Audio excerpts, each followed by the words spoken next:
Welcome back to the next session. We are going to be discussing now how, whether, if, have the new rules been effective.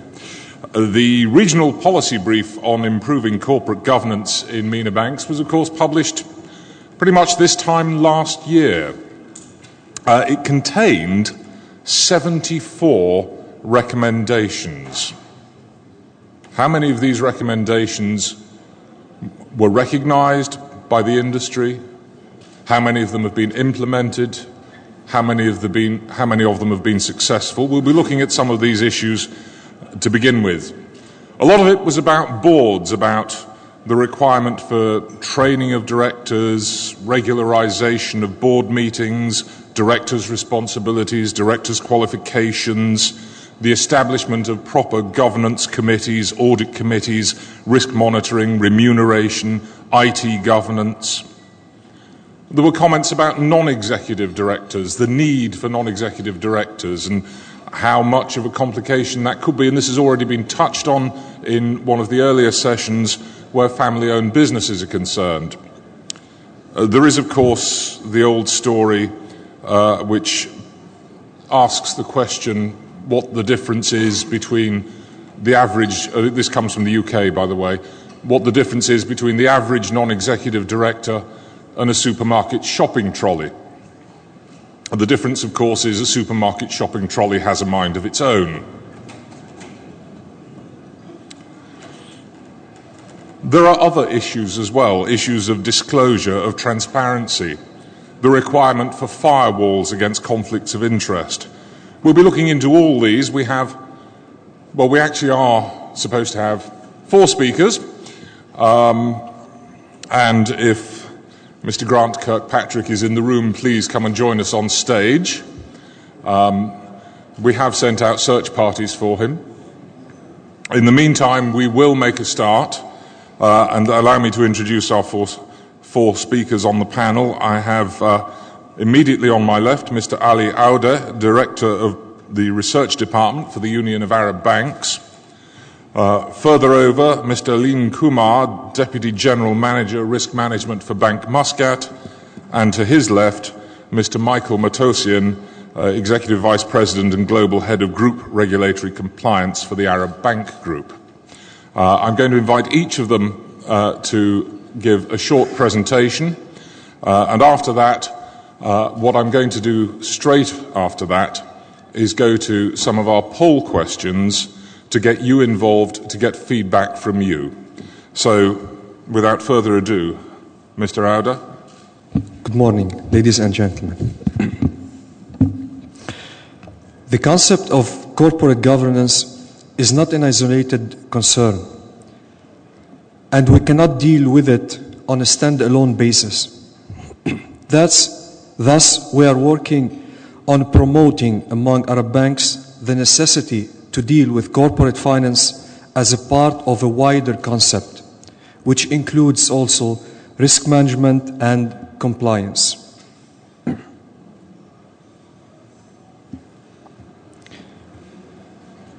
We'll be talking about what's called GRC and how to implement the GRC concept in the MENA banks.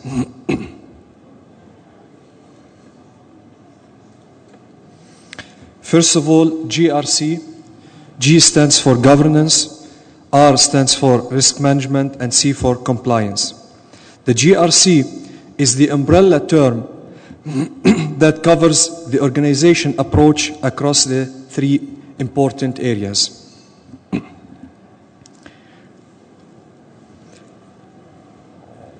If we want to define the GRC, actually, among many other definitions, it's the practices and the roles of the board, the senior management, the middle management, and the rest of the organization play in relation to oversight, strategy, risk management, and how to execute the strategy regarding the compliance with laws and regulations on one hand, and policies and procedures on the other.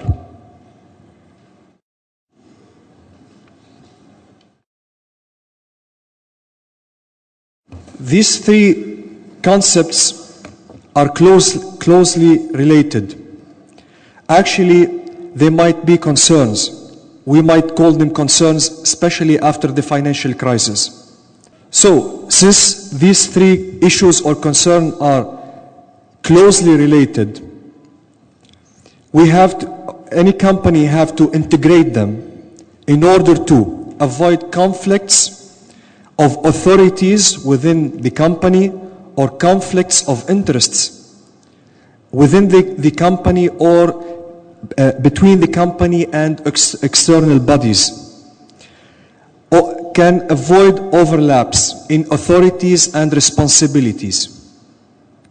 It can also help avoiding gaps in controls and in accountability.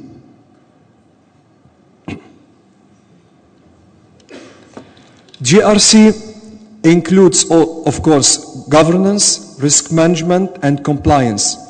It also includes, this concept includes corporate strategy, legal affairs, business continuity plans, information technology and the MIS infrastructure, corporate social responsibility, human capital, etc. So this concept actually includes the three concepts: governance, risk management, and compliance, and all major issues within the company. Graphically, this is the GRC. On top, we have governance, then we have risk management and compliance. So governance actually bases on risk management and compliance. The three of them form the triangle of GRC. Each component of GRC includes strategies, processes, people, and technology.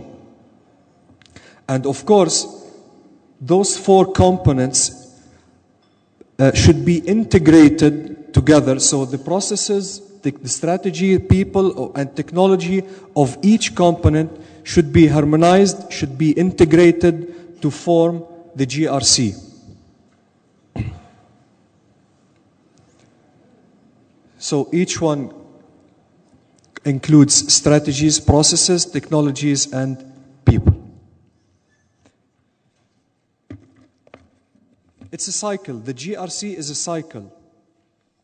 Each component can be the input of the processes of the second component.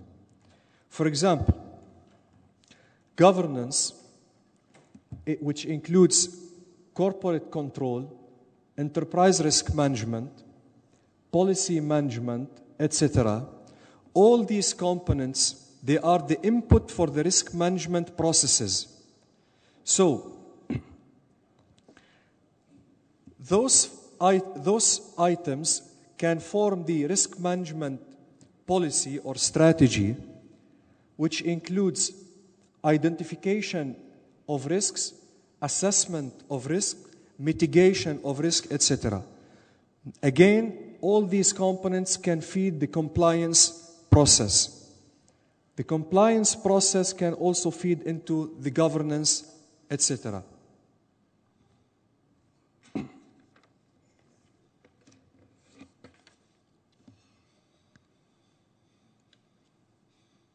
I'll skip this one. Now, is it necessary to adopt the GRC concept in the MENA banks? Well, GRC offers a wide range of benefits for MENA banks. For instance, GRC helps avoiding fines for compliance failures, ethical and/or financial scandals, financial result surprises that may damage the bank reputation, increase the cost of capital, inefficiencies in operations and high operational costs, etc. Thus, it's crucial to adopt the GRC concept in MENA banks. So, MENA banks have to merge governance, compliance, and risk management and their components to generate ethically correct behavior and improved operational efficiency and oversight effectiveness.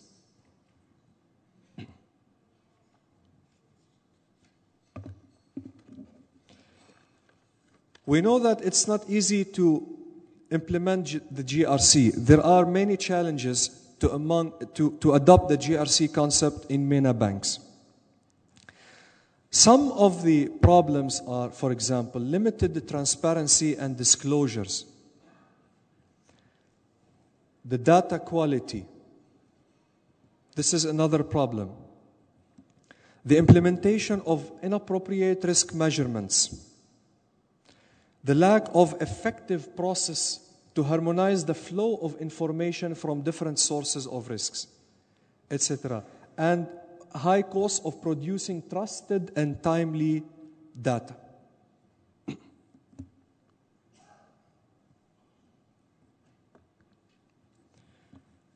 Now, how to adopt the GRC concept in MENA banks? First of all, MENA banks should implement a roadmap that is based on policies, procedures, and controls. Banks should maintain centralized oversight by the board, and this is a very important issue. The board is the ultimate responsible about the company. And of course, this has been mentioned by the Basel Committee papers regarding corporate governance policies. 3, maintain decentralized administration and accountability, delegation of authorities across the banks. Establish communication channels across all organizational levels, top-down and bottom-up. Sound audit, monitor, and report practices. And most of the attendees agreed with this point earlier this morning. Provide uniform support, remediation, and enforcement of rules, procedures, regulations, etc.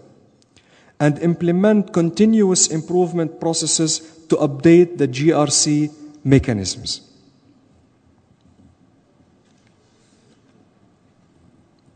Thank you.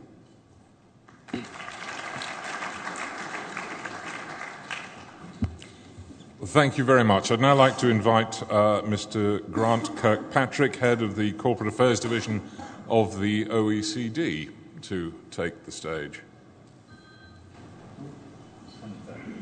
That sound that comes through. Thank you very much. I've been for the last year working on the Basel Committee with the new recommendations on corporate governance of banks. And in doing that, we drew extensively on our analysis of just what had been wrong in the banks in formulating the updated guidance. Now, the Basel guidance will actually now be changed to being a core principle. So before, it was something that supervisors could look at. But in the future, it will be now a core banking supervision standard. And for those who are members of the Basel Committee, will now be part of the peer review of examiners. So it's gone a long way. Now, the thing that struck me when we were going through and doing this process was just how ahead of its time the MENA policy brief was. It really touches all the points that's been picked up by the Basel Committee now, and in fact, some of the input was quite important from this MENA policy brief. And of course, we had discussed with the Basel Committee the policy brief in advance. So we're all sort of pulling together here, and I think that's very important. From outside, you don't see it, but it is all starting to hold together. Now, the first thing to note, I think, and the thing that really shocked me, to be perfectly truthful, was that when we actually looked at all the banking supervisors and sent questionnaires to them, it really stood out that nothing much had happened with the first set of guidance. That this was issued back in 2005, I think 2006. I was on that committee too. And the thing that struck us was that how little had been done. Most of the supervisors came back and there were actually big holes on the sheet that they had not undertaken these activities. The second thing, which was quite surprising for me, was how often banking supervisors reported that they did not even talk with the board. They went to the banks and talked with the CEO. They did not talk to the boards. Now, the thing that struck me about the banking crisis was those countries, those companies that had been successful. One of the things that made Canada and Australia successful, I think, was that there the banking supervisor follows the boards closely. In the case of Australia, it's the Australian Prudential Regulatory Authority, APRA. But they'd had a crisis before with a bank with a dysfunctional board, so they looked at it. They also had a banking crisis back in the 90s with boards of state-owned companies. So it was very much in their DNA that you've got to look closely at this. Canada, similarly, the regulator there actually goes in and speaks with all members of the boards. So it was actually very strange how little this was done by banking supervisors. Now, I think the policy brief was correct in pointing to the importance of boards of banks and that members of the boards had to be fit and proper. Now, proper is has become the central thing, that you're not a bankrupt, that you're not a convicted liar or somebody else, or that you're not a convict or prisoner. But the fit bit, I think, has been underestimated till now. And I think the policy brief has handled that quite well. Now, fit is what we were talking about in the previous session, that does the board bring with it the competences? It's not just that they are capable of objective, independent judgment, but do they have the competencies? Now, one of the problems in defining independence too closely, too narrowly, was that banks didn't go out enough into other financial companies and other companies to bring them onto the board, fearing that there'd be a conflict of interest, and in particular in the United States, where it is a legal requirement that this would put them into difficulty. In Europe, for instance, you could always argue, don't worry, he might have had some dealings with the bank in the past, but he's capable, or he or she, I might add, is capable of independent judgment. So there's a long way to go in looking at these boards. The regulators do have a role. It is very, I think, interesting to note that in the UK, the Financial Services Agency always interviewed directors of banks and senior policy makers of that bank. Now, so what went wrong? Well, I think what went wrong was that some of the potential board members had actually trained on how to answer the questions. In other words, and so the key thing was the people who were asking the questions were members of the FSA and basically, unfortunately, quite junior. So what they've done now is to bring on board this interviewing process senior old bankers. So there is a case to be made for using old wise men, which I'm quite happy to see. But it is a move very much in the right direction and one that could be followed elsewhere. The other key point I just want to make is, of course, in the MENA policy brief, a lot was made about risk management. And this was very much along the lines of our findings. And, of course, has now been reflected in the new Basel Committee rules. And that is that what was often found was the problems were not necessarily in the technical side of risk management. They were in the human or soft side. Did that information get to the top? Did it get to a top in a way that made sense? Now, at UBS, they all saw how many US dollar bonds they were holding. They knew that there was a foreign exchange risk, but they didn't know, at least not till the end, that these were real estate bonds. But even if they had known, they still didn't know that they were actually subprime, because they're sitting there as US dollar AAA rated bonds. So the risk management had failed to move to the top. Now, another thing which is emphasised in the policy brief and also in the Basel Committee now is that, like internal audit, like internal controls for financial management, the risk management should have a clear line of reporting to the top, not just to the product line manager. In fact, it shouldn't even report. They should know of what's happening, but the line of responsibility should be to the risk management committee or similar, because risk management is often lumped in with audit, but I'm not quite sure that is optimal. Audit is a quite different type of issue than strategic risk management of the bank. So these are sort of soft features, but which are absolutely crucial and will be difficult, I think, for some of the cultures of the banks to bring in. What we did see sometimes were cultural conflicts in banks. For instance, in Société Générale, the French bank, there was a culture conflict because risk managers, the risk management were regarded as lower, less intellectual, less impressive than the smart traders. Now, that was very much a cultural thing. Deutsche Bank has also reported similar things, and so has Credit Suisse. So for banks to adopt the culture which emphasises greater role for risk management and improving the boards is going to be a challenge, and ones that'll be interesting to follow in this region in the future, because I think it's all basically there in the policy brief, but as we said before in the previous session, it's now implementing it. Thank you.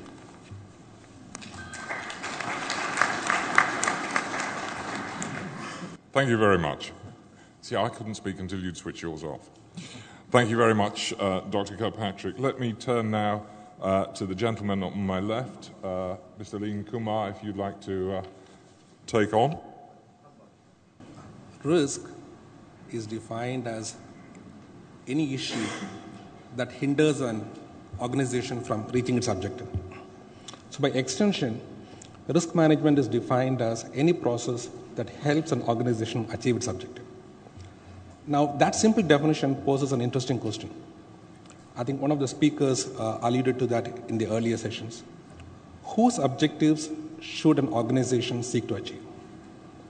Now, if it is a proprietorship or a closely held company, the objectives of the organization and the stakeholders are similar.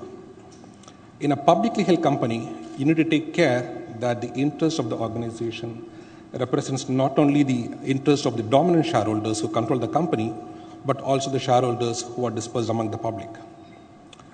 Now, banks are highly leveraged institutions. So in Oman, for example, we have 12% capital adequacy ratio, 50% in Tier 1, which basically means a bank is funded 6% by the shareholders and 94% by the deposit holders and debt holders. Now, so banks have three different stakeholders who have different risk-reward payoffs and therefore different risk appetites in the way. You take deposit holders, they only get returns that they're contracted to get, and therefore their risk appetite is much lower. They don't get any upside of the risk taking, but if the bank takes a huge risk and fails, they tend to lose their deposits.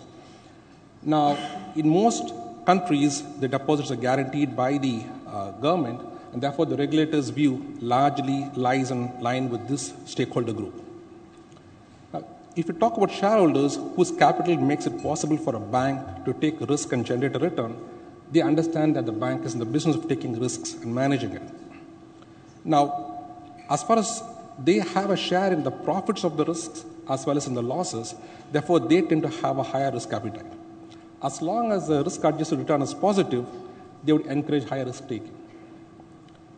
Now, the third group is the people who run the bank. Now, don't get me wrong, they also have the long-term interest of the bank in mind, but however, if a bank takes a bet and gets it right, they have a share in the rewards, but if they get it wrong, they don't have a share in the losses. Now, this is a one-directional risk-reward ratio. Therefore, the appetite for this group seems to be higher than the previous stakeholders. And as we've seen in the financial crisis, when you have complex compensation practices, this tends to get aggravated.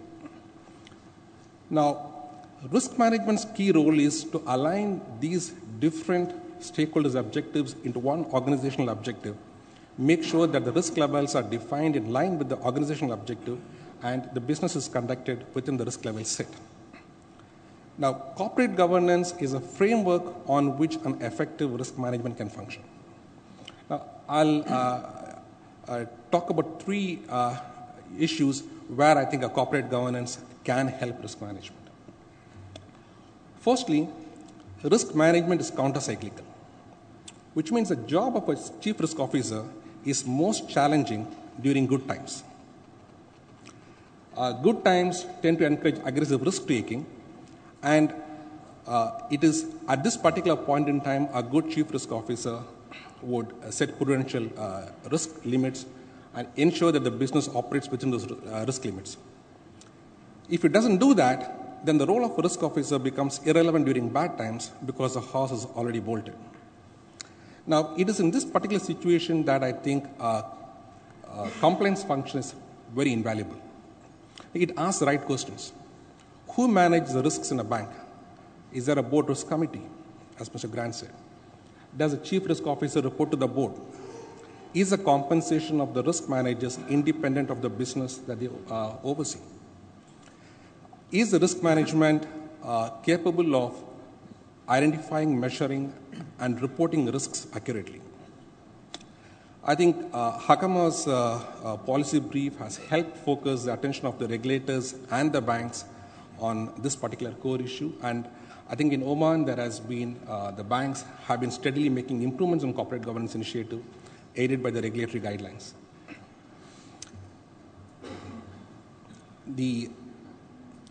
In Bank Muscat, for example, I think the issue is less about form, more about substance. It is definitely helpful if there is management there for the long term. The Bank Muscat has been privileged with stability at the management and at the board level.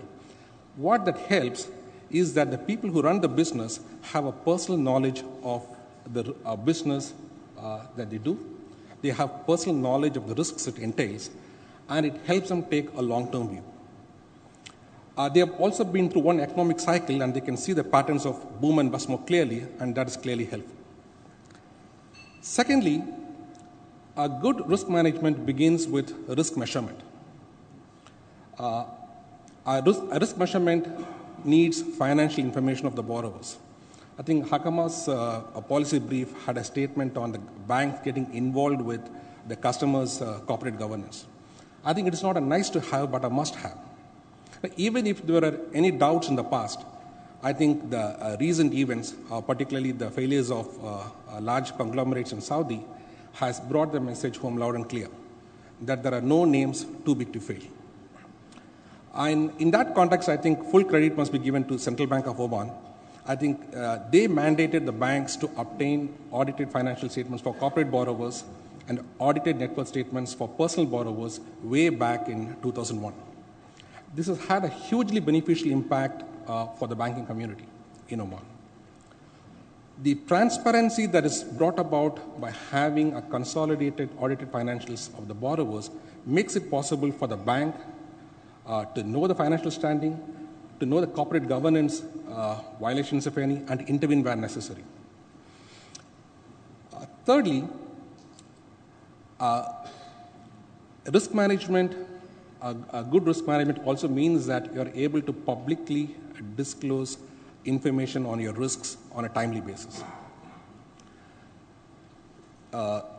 If you talk about in Oman context, I think CMA has been very proactive in both encouraging and demanding that public institutions disclose material information promptly, comprehensively, and completely.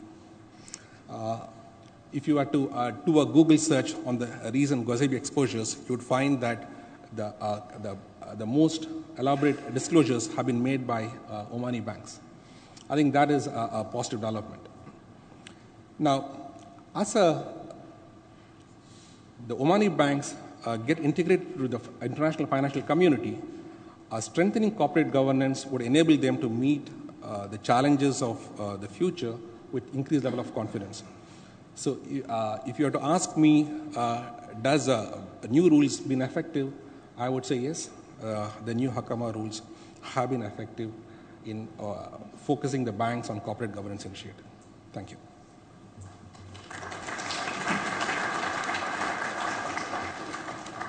I'd now like to invite Michael Matosian, our final speaker, before I start asking questions of the audience. If you'd like to take it away, Michael. Assalamu alaikum.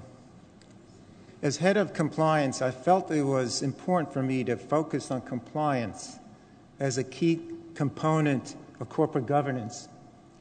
And let's look at the last line, something that I think is very critical.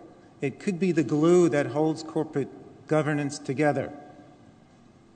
We must strive to achieve success not at all costs, but success only the right way and without ethical compromise. So compliance in this perspective is more than just laws, rules, and regulations. It's about ethics. And let's look at some breakdowns. Okay. It's hard for us, without being flippant, to even see a scenario within any kind of realm of reason that would see us losing even a single dollar in any of these transactions.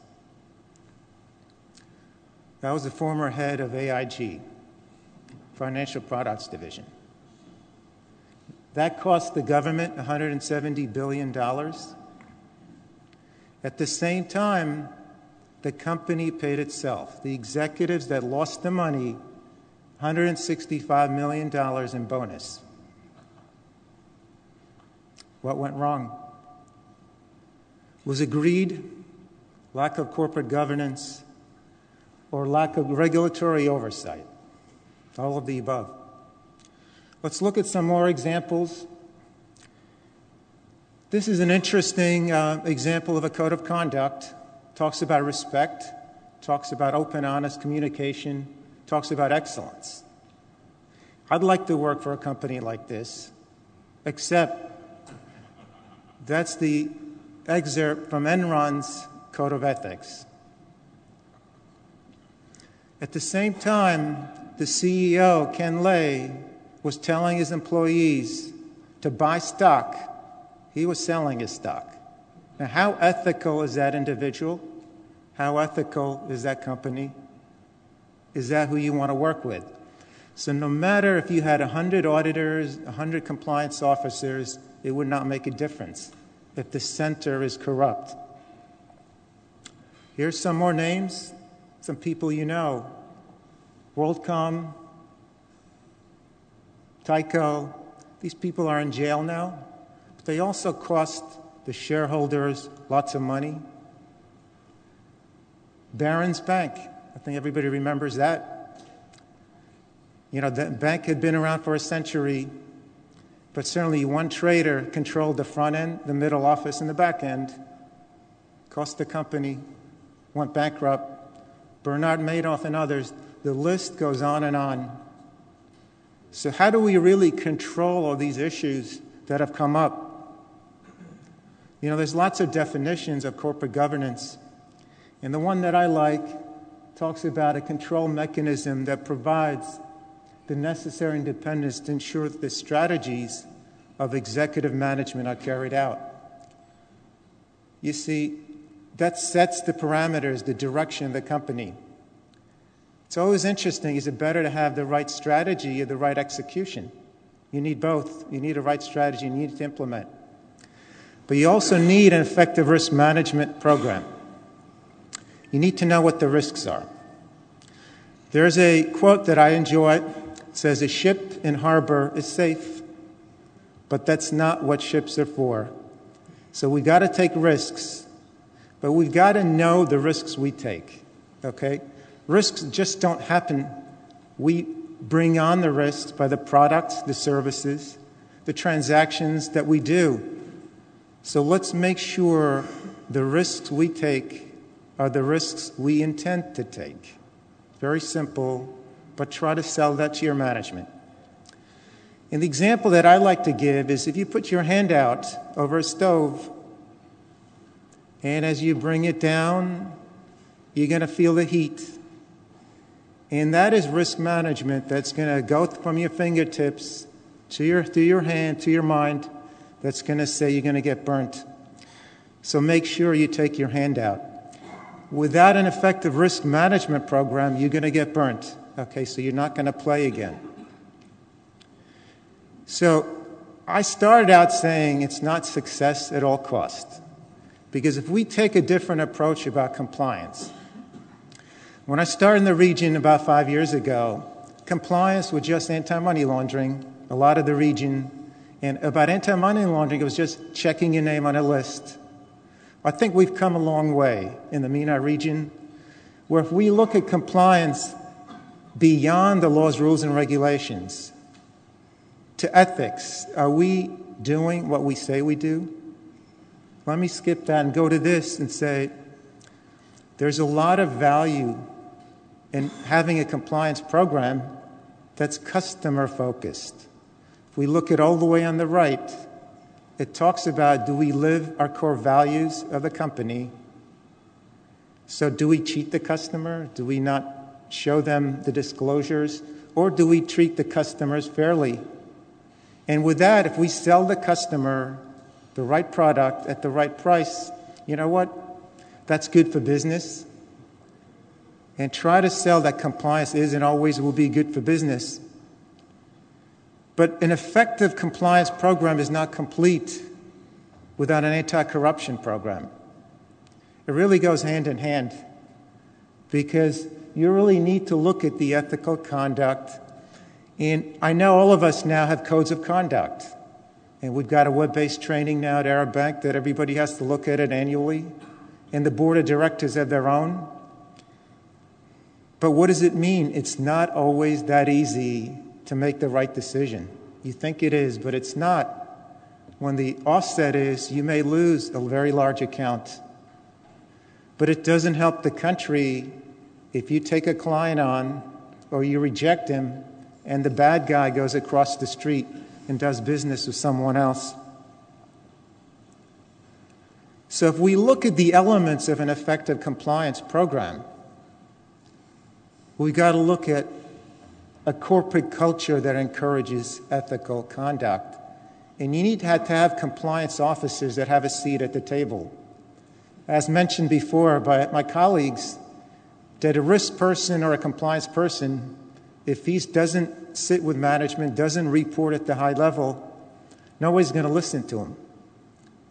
So we've got to provide that compliance or the risk with the adequate resources, the people, the technology to get his job done. And at the same time, what do we need the board to do? You know, think about 4 or 5 years ago, perhaps earlier, had the board of directors or the risk people asked the right questions of management? The most difficult question or the challenge is for a board member to say no. And also for a risk manager to say no to business. Now, that's kind of a contradictory for what I said earlier, but it's really not. Compliance is good for business, but we have to understand the risks. So who really understood the credit derivative swaps, the subprime? Real estate doesn't just go up. And there was a lot of fraud involved as well. So the motto that I like to teach is if you're comfortable swimming with the tide, can you swim against the tide and say no? I think that's something that has to be part of corporate governance. And the board has to refrain from getting involved with day-to-day management. Otherwise, you can't oversight. You have to be independent. Now, role of executive management, compliance, and others, you know, we can't say one thing, do something else. I've seen organizations where they have the most beautiful policies and the procedures, When I talk to them, nobody really has looked at even opened a policy. Or they have board committees that they don't get the right reporting. It's just on paper. I think we need to go beyond in the MENA region to say, now that we've got a law, now we've got corporate governance, have we implemented it in the right way? And it starts out that you have to believe in this stuff. If you don't, it's not going to work. So the fundamental aspect is always 3 layers of control at least. Again, when I started, I used to go to different banks, an association of banks like the Union of Arab Bank, and some of the CEOs even said, well, I've got a compliance person, I've got audit. They're responsible. That's really not it. You as a business person have to be responsible for compliance or risk. And the question that I challenge the CEOs to ask, not of their compliance officers, but of their line of business heads, how do you know you're in compliance? How do you know you're effectively managing risk? They shouldn't really ask that of the risk person, because if you're in business, you have to know the business that you're getting involved with. So, okay. The second layer is where control functions can come in, and we can provide the subject matter expertise, and we should. And we do need an internal audit that independently validates. But one of the things that we're probably going to see in the MENA region over time is the concept of business self-assessment. It's pretty rare, I think. Again, the expectation that is audit or compliance does the monitoring. But think about a program where the line of business has some level of assessments that they understand through key risk indicators or key performance indicators. Now, the regulators play a significant role. There has to be a partnership. What I'd like to say, perhaps that's strong of a word because a regulator has to oversight me as a bank. Close cooperation between a regulator and a bank to achieve the mutual objectives. Okay, so let me just now focus a little bit about one other factor that I want to touch upon, the MENA developments. But how many of you have a whistleblower process, which if somebody detects something that could be wrong, whether it's risk management, whether it's somebody who's not following a policy or a compliance and ethics situation, do you have a process that somebody could report and be safe? You can't shoot the messenger. I know it's a very sensitive matter here in this region to even share that with a regulator, but I think we need to be able to share, to discuss that, and to think about what went wrong, but keep the evidence, because that's the only way you're going to be able to go back and update your policies and procedures. When I get challenged by my friends in the West, they say, how come things aren't moving fast enough in the MENA region? I tell them it takes time, it's a journey.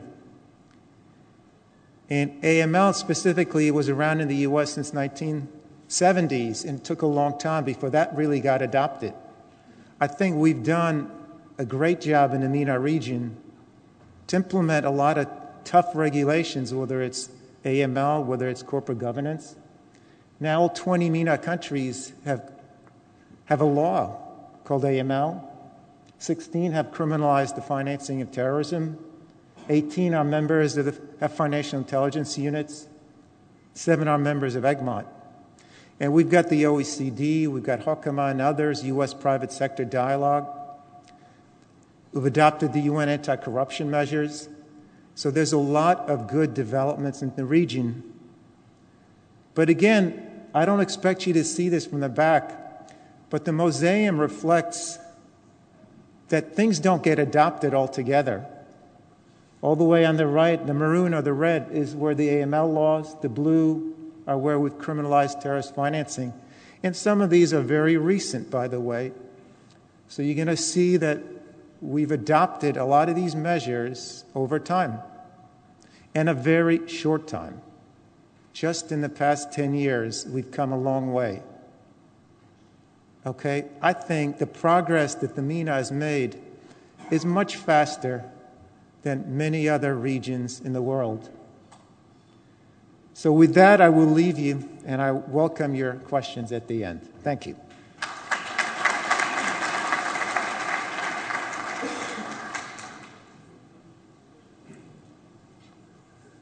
Thank you very much, gentlemen. Now, this is where we want your feedback. Now, you had the opportunity to have a go with your little voting devices earlier, and I have a series of questions that I'm going to pose to you, and we're going to look at your answers, and perhaps my colleagues here on the stage will give their view as well. So let's start with the first question.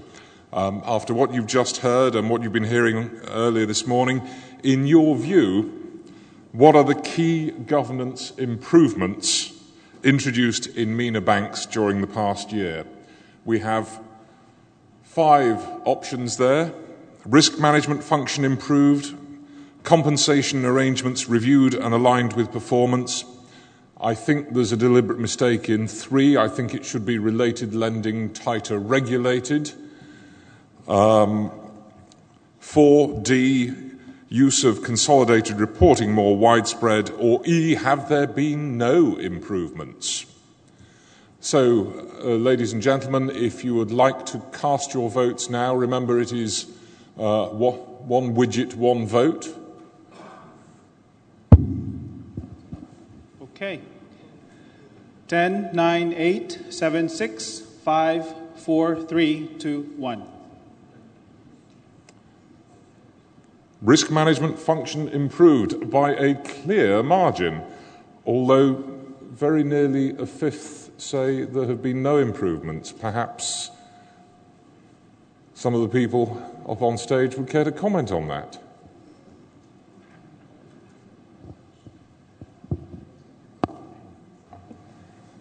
You know, that's a difficult one, but remember, it's a journey. And I think the most critical improvement is the awareness that's starting with senior management and the board. But that's the first step. You have to start by having these types of conferences, by having compliance officers, by risk managers. Again, when I started, compliance was a part-time job by somebody in operations. That we didn't have risk managers in the region. Very few. That across the MENA region. But it's very hard for us to implement and evolve just overnight. But everybody in this room has to take ownership, because just like corporate governance and compliance, it's everybody's responsibility. And as compliance, we need to be the voice of conscience. We have to press that there's a code of conduct. We have to press the concept of what's the right thing to do. Otherwise, we're going to be challenged, and you're going to have a fork in the road, and management will take, potentially, if you're focused only on profits at the cost of success or ethics, then you're going to take the road that way.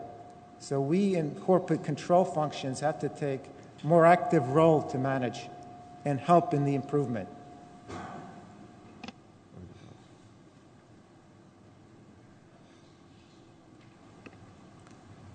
I think over the last few years, there has been a steady and a significant improvement in the risk management and compliance functions. One of the reasons is the implementation of the Basel Accord. The Pillar 3 documents have brought about significant improvements in the disclosures that the banks make in the financial statements. The risks are more comprehensively reported, that's one. And second is the initiatives like Hawkamah's initiatives have led to a huge improvement in the corporate governance standards as well.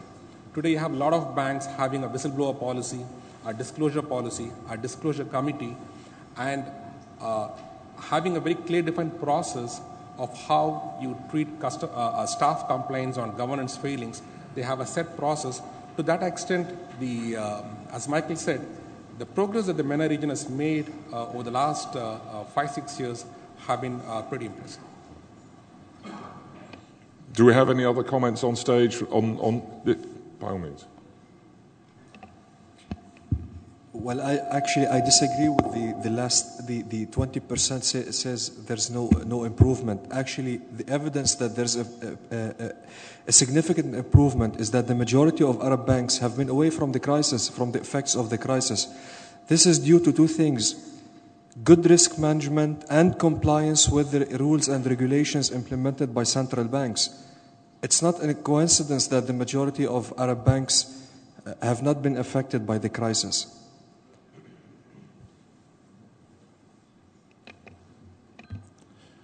Yes, just a small point. It is certainly true that risk is being talked about more, but whether that's reflected in better management, I'm not quite sure about. When we look at disclosure, the thing that strikes me from the academic literature is how little comes out in terms of talking about risk. It's very difficult to find out what a company is doing in terms of its business model, its strategy, let alone what is actually its risk appetite. And until you know that, you don't actually know much about how the risk is being managed. All right, let's move on to our next question. What are the key issues to be tackled by the Regional Task Force on Corporate Governance of Banks? Training of bank boards, training of middle management, issuing additional guidance, working with regulators, learning from best practice in other countries. This is assuming you can find other countries that have better practice. Again, if you would like to vote now, please. Okay, let's vote. 10, 9, 8, 7, 6, 5, 4, 3. Sumant, are you almost done? 2, 1.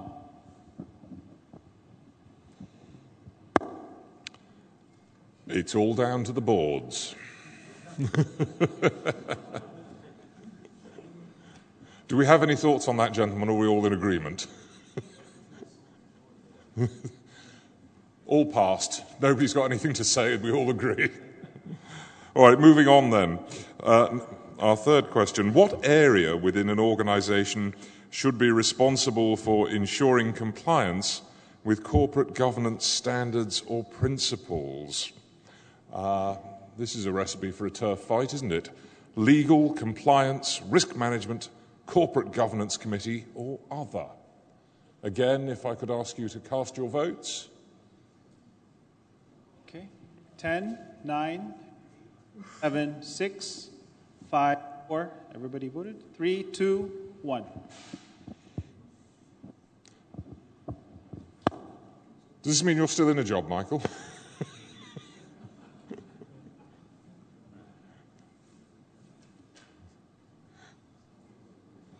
You know, this is a difficult question and answer because it depends on the organization itself.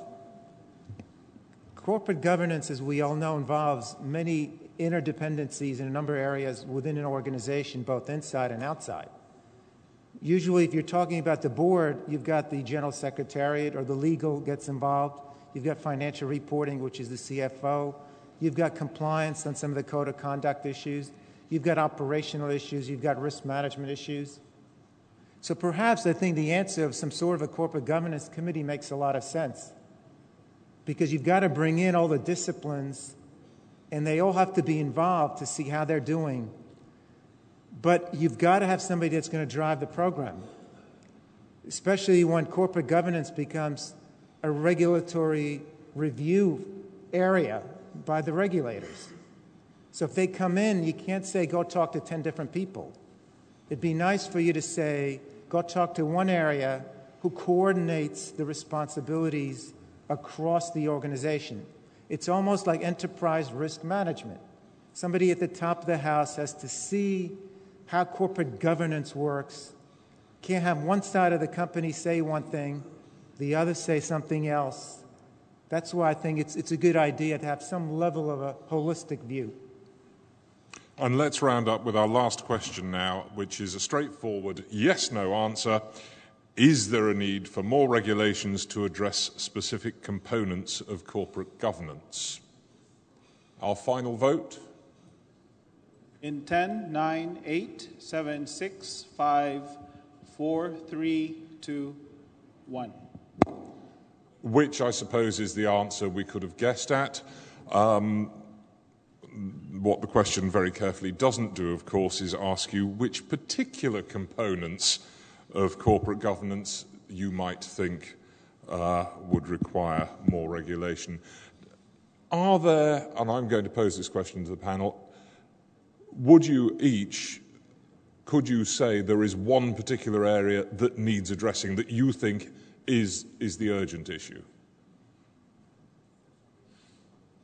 I would go with related party transactions. Related party transactions and concentration of risks. I think around the world I'd probably have to say the same thing. Related party transactions is a crucial issue. I think the conflict of interest is an important issue. Yeah. So, I think we're again all singing from pretty much the same hymn sheet there. Related party transactions, conflicts of interest. Do we have time for any questions from the floor? I'm trying to make sure that we're on time for lunch. So, who has a question? One question. We'll take one question. Who's going to get in first? Okay, great. Yes. Great. You thought you got away with it.